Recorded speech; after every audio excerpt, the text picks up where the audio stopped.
Vsako leto to počne na milijone ljudi. Godrnjajo, pritožujejo se in se včasih sprašujejo. Zakaj za vraga so davki tako zapleteni in kaj pravzaprav počnejo z našim težko prisluženim denarjem? A tu je prava zanka, ali sploh potrebujemo davke? Predstavljajte si svet, kjer davki ne bi obstajali. Sliši se kot sanje, kaj ne? A preden se preveč razveselite, poglejmo, kaj davki resnično so, zakaj obstajajo in kako vplivajo na vaše življenje bolj, kot si morda mislite. Pripravite se, ker danes razkrivamo skrivnost davkov. Kaj so, kako delujejo in ali jih sploh potrebujemo.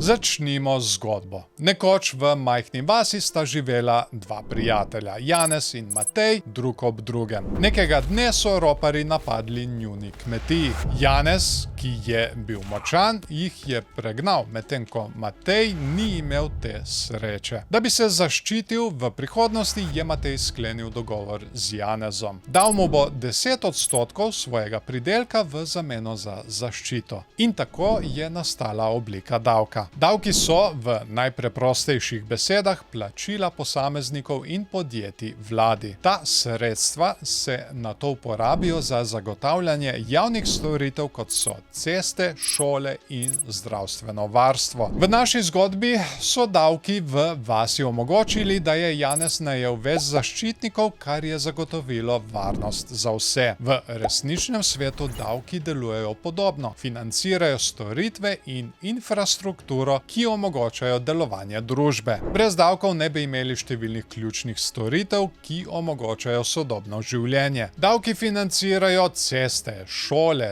zdravstveno varstvo in sisteme za čisto vodo. Javne dobrine, ki koristijo vsem. Brez teh skupnih prispevkov bi številne te storitve preprosto izginile.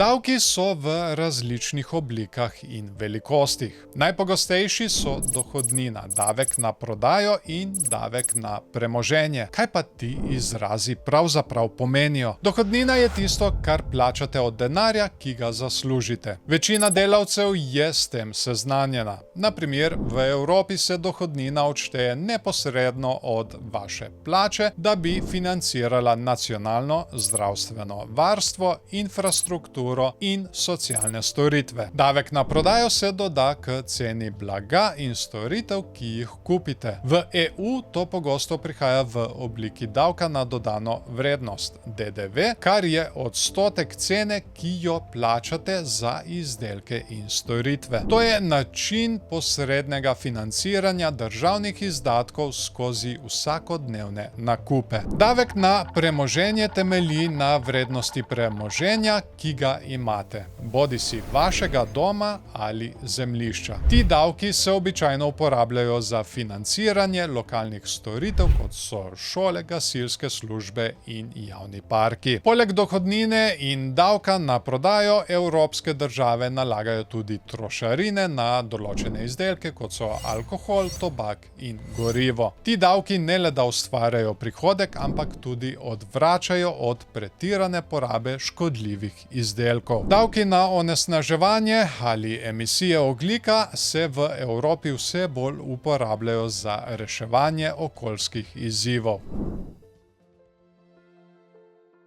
Niso vsi davkoplačevalci obravnavani enako. Medtem ko večina od nas plačuje dohodnino, premožni pogosto izkoristijo zakonske luknje, da zmanjšajo svoje davčne obveznosti. V Evropi mnogi posamezniki in podjetja uporabljajo davčno prijazne jurisdikcije, kot sta Luksemburg ali Irska, za zmanjšanje svojih davčnih obveznosti. Zapletenost davčnih sistemov včasih podjetjem omogoča, da dobičke prenesejo v regije z nižjimi davki, kar ustvari tako imenovana davčna zatočišča. Strategije izogibanja davkom, kot je premikanje dobička, omogočajo podjetjem, da zmanjšajo svoje davčne obveznosti s prenosom dobička med državami. Te zakonite taktike lahko zmanjšajo skupni plačani davek, vendar prispevajo k širšemu občutku neenakosti, saj običajni zaposleni nimajo teh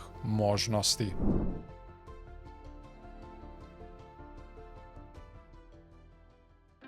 Glede na vse to se morda sprašujete, zakaj sploh potrebujemo davke. Davki so ključni za financiranje javnih storitev in infrastrukture. V Evropi davki plačujejo za univerzalno zdravstveno varstvo, javni prevoz, izobraževanje in močne sisteme socialne varnosti. Brez davkov teh storitev ne bi bilo. Razmislite o davkih kot o ceni, ki jo plačujemo za življenje v delujoči družbi. V evropskih državah davki pomagajo prerazporediti bogastvo, podpreti manj premožne in zagotavljati ključne javne dobrine, ki koristijo vsem. Nekatere države, kot sta Monako ali Združeni arabski emirati, nimajo dohodnine. Namesto tega se zanašajo na druge oblike prihodkov, kot so davki na dodano vrednost ali naravne vire, kot je nafta. Vendar pa tudi te države še vedno pobirajo določeno obliko davka za financiranje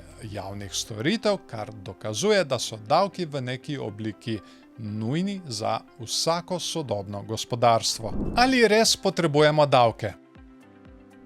Nekateri trdijo, da obstajajo alternative. Na primer, države z obilico naravnih virov, kot sta Norveška ali Katar, veliko svojih državnih izdatkov financirajo z naftnimi prihodki. A kaj se zgodi, ko nafta zmanjka ali ko cene padejo? Zanašanje na naravne vire lahko ustvari ranljivost za nihanje na trgu. Drugi predlog je sistem plačaj po uporabi, kjer plačate le za storitve, ki jih uporabljate. To bi lahko privedlo do neenakosti, saj bi si le premožni lahko privoščili ključne storitve. V Evropi je univerzalen dostop do zdravstvenega varstva, izobraževanja in javnih storitev temeljna pravica. Financirana je z davki, da bi zagotovili, da lahko vsi to koristijo. Davki morda niso priljubljeni, a so nujni. V Evropi financirajo ključne javne storitve, pomagajo upravljati